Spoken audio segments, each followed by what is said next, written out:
বুদ্ধির ঝাঁপি পর্ব ৩৭০-এ আপনাকে স্বাগত বন্ধু।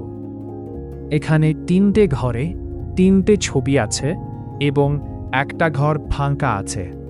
১, ২, ৩ পরপর ৩টে ছবি থেকে একটা করে অক্ষর নিয়ে একটা অর্থপূর্ণ শব্দ বানাতে হবে, যেটা বসবে চতুর্থ ঘরটায়, যা আপনি নিশ্চয়ই পারবেন।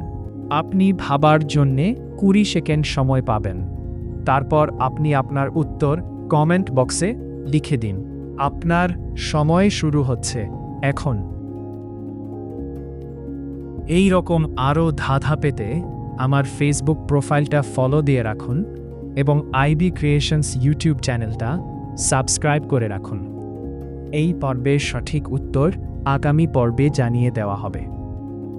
সময় শেষ। পর্ব ৩৬৯-এর উত্তর বিবাহ। পরবর্তী ধাঁধার আসর বুদ্ধির ঝাঁপিতে আপনার সাথে আবার দেখা হবে। ভালো থাকবেন। ধন্যবাদ।